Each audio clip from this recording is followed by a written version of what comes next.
नमस्ते विद्यार्थियों, आज हम इतिहास और नागरिक शास्त्र में घटक 4 वैदिक संस्कृति भाग 2 का अध्ययन करेंगे। हमने पहले घटक में वैदिक साहित्य, परिवार व्यवस्था और दैनिक जीवन, इन 3 मुद्दों का अध्ययन किया था। अब हम खेती, पशुपालन, आर्थिक और सामाजिक जीवन तथा धार्मिक संकल्पनाएं का अध्ययन करेंगे। वैदिक युग में खेती करना प्रमुख व्यवसाय था। ठीक है, वैदिक युग में जो खेती करना उनका प्रमुख व्यवसाय था।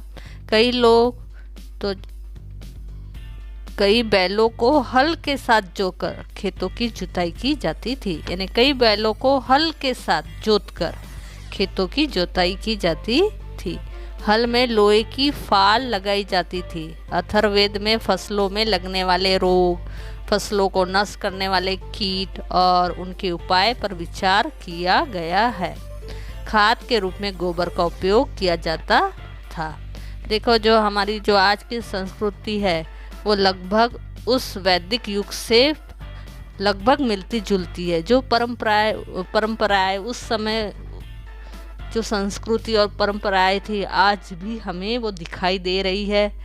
ठीक है, उस समय क्या करते थे, बैलों को हल के साथ जोड़कर खेतों की जुताई की जाती है। आज भी गांव में जाओ तो हमें यह दिखाई देता है।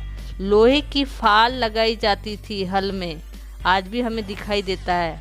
उसी प्रकार जो अथर्ववेद जो वेद है, अथर्ववेद, उसमें जो फसलों में जो लगने वाले जो रोग है और उसको उन फसलों को नष्ट करने वाले जो कीट है, इनके उपाय विचार किया गया है। ठीक है, और उस समय खाद के रूप में गोबर की खाद का उपयोग किया जाता था। वैदिक युग में घोड़ा, गाय, बैल, कुत्ता जैसे प्राणियों का विशेष महत्व प्राप्त था। ठीक है, विनिमय के रूप में गायों का उपयोग किया जाता था। फलस्वरूप गायों को विशेष महत्व और मूल्य प्राप्त था। ठीक है, विनिमय यानी लेन देन का जो काम था। अब हम लोग क्या करते हैं, रुपए पैसे है और ज़्यादा से ज़्यादा सोना। ठीक है, लेकिन विनिमय के रूप में हमें अभी मुद्राएं जो है, मुद्रा जो सरकार द्वारा निर्मित की गई है, उसका उपयोग करते हैं। लेकिन उस समय गायों का उपयोग अधिक होता था।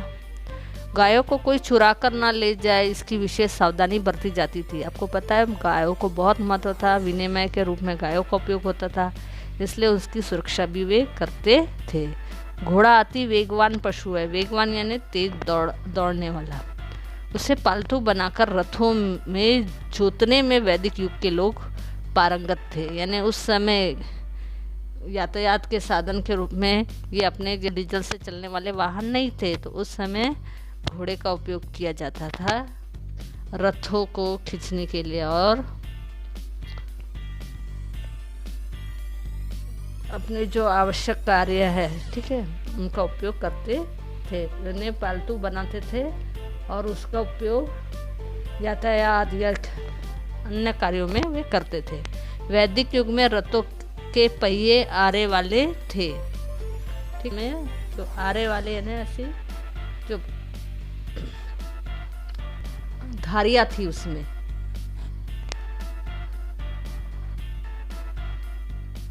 ठोस पहियों की तुलना में आरे वाले पहिए भार में हल्के होते हैं। क्यों होते थे? देखो, क्योंकि वो हल्के होते थे।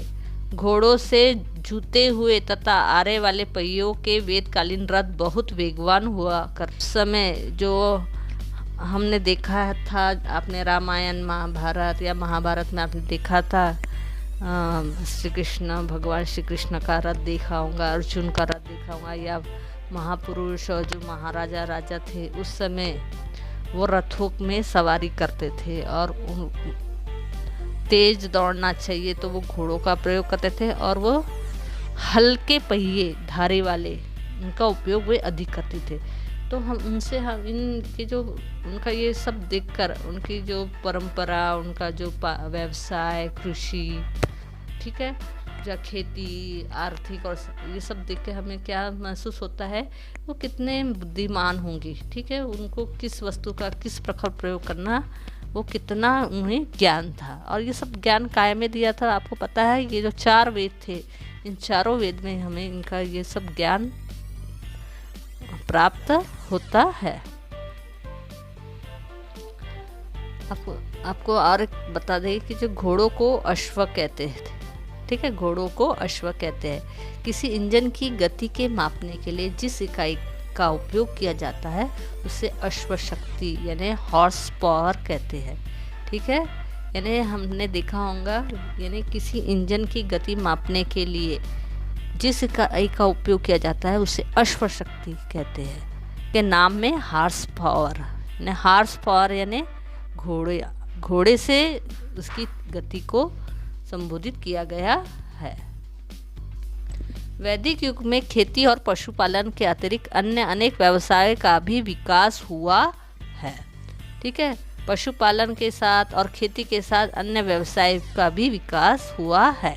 व्यवसाय तथा श्रमिक अर्थात कारीगर समाज व्यवस्था के महत्वपूर्ण अंग थे। उस समय भी व्यवसायी, श्रमिक, कारीगर ये समाज के महत्वपूर्ण अंग थे। श्रेणी शब्द से अपनी पहचान बनाए रखने उनके स्वतंत्र संघ थे। श्रेणी शब्द से ही इन्हें उस समय भी श्रेणी बनी हुई थी, ठीक है। इन श्रेणियों के प्रमुख व्यक्ति को सृष्टि कहते थे, परंतु धीरे धीरे व्यवसायियों, कारीगरों की श्रेणी द्वयम अर्थात गौण होती गई। अभी आपने देखा होगा जिस प्रकार सरकारी नौकरी में A grade, B grade, C grade, D grade ऐसे कैटेगरी श्रेणी में विभाजित किया, उस समय वहाँ जब व्यवसाय था उस समय समाज की जो व्यवस्था थी वो भी श्रेणी में विभक्त थी, और जो सबसे जो प्रमुख श्रेणी थी उनमें सृष्टि कहा जाता था। लेकिन आज देखा होगा धीरे धीरे इन व्यवसाय कारीगरों की जो श्रेणी है वो गौण होते गई, अभी उसका महत्व कम हो गया है। तत्कालीन समाज में ब्राह्मण, क्षत्रिय, वैश्य और शूद्र वर्ण थे। उस समय 4 वर्ण थे, ब्राह्मण, क्षत्रिय, वैश्य और शूद्र। ये वर्ण व्यवसाय के आधार पर निर्धारित थे, ठीक है। व्यवसाय के आधार पर 4 वर्ण में क्या कर दिया गया था, समाज को विभाजित कर दिया गया था।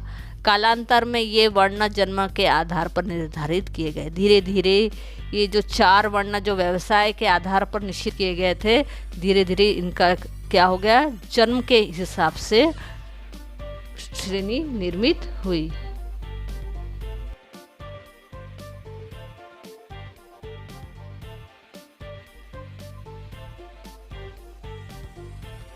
ये वर्ण व्यवसाय के आधार पर निर्धारित थे। कालांतर में ये वर्ण जन्म के आधार पर निर्धारित किए जाने लगे।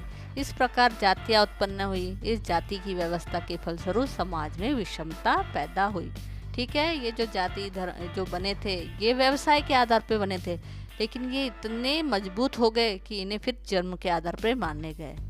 जन्म से ही उन्हें उस श्रेणी में, वर्ण में उन्हें डाल दिया जाता था, जिसके कारण जातियां निर्माण हुई, और इन्हीं जाति के कारण क्या हुई, विषमता निर्मित हुई।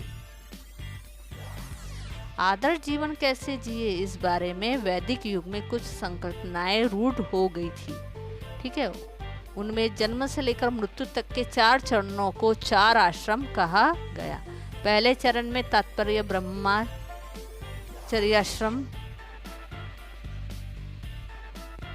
है। इस चरण में गुरु के सानिध्य में रहकर विद्या प्राप्त की जाती थी, ठीक है। आदर्श जीवन कैसे जीना, युग में कुछ जो वैदिक युग में कुछ संकल्पनाएं रूढ़ हो गई थी और उसी के आधार पर आदर्श जीवन जिया जाता था। यानी जन्म से मृत्यु तक तुम्हें 4 चरणों पर आपको जीना पड़ता था, जिसे 4 आश्रम कहा गया, ठीक है। और जो पहला वाला था वो ब्रह्मचर्याश्रम, और इस चरण में हमें जो व्यक्ति थे उन्हें गुरु के चरणों में रहकर विद्या प्राप्त करनी पड़ती थी। ब्रह्मचर्याश्रम को सफलता से पूर्ण करने के पश्चात अगला चरण गृहस्थाश्रम होता था। इस आश्रम में पुरुष अपनी पत्नी के सहयोग से परिवार तथा समाज के प्रति अपने कर्तव्यों का निर्वाह करे, यह अपेक्षा की जाती थी, ठीक है। फिर दूसरा जो था वो था गृहस्थाश्रम। इसमें क्या करता था, व्यक्ति बड़ा हो जाता था, वह अपनी पत्नी के साथ परिवार तथा समाज में अपने कर्तव्य का निर्वाह करता था। फिर तीसरा जो आश्रम था है वो वानप्रस्थाश्रम।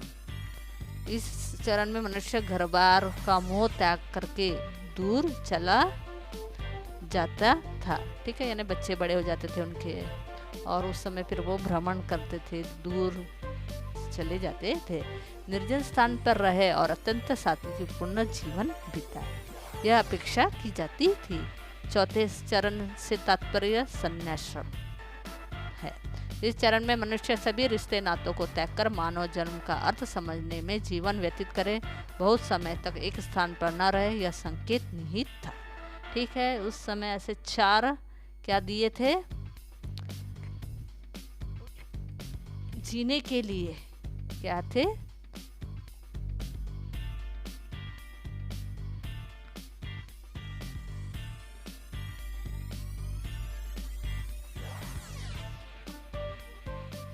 आश्रम बनाए गए थे। ब्रह्मचर्य आश्रम,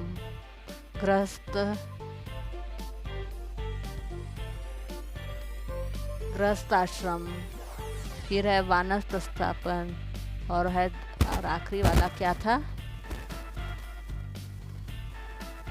संन्याश्रम। ये 4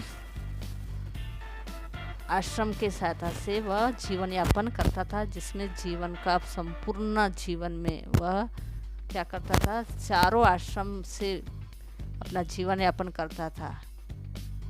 ठीक है, विद्या ग्रहण करना, परिवार व समाज में अपने कर्तव्य निर्वाह करना, फिर उसके बाद घर बार छोड़कर मोह त्याग कर दूर एकांत में वास करना, और फिर बाद में क्या करना है? रिश्ते नाते सब त्याग कर ऋषि मुनि जैसा जीवन व्यतीत करना, संन्याश्रम। ठीक है, धन्यवाद। अगले वीडियो में अध्ययन करेंगे। लाइक, सब्सक्राइब और शेयर जरूर कीजिए।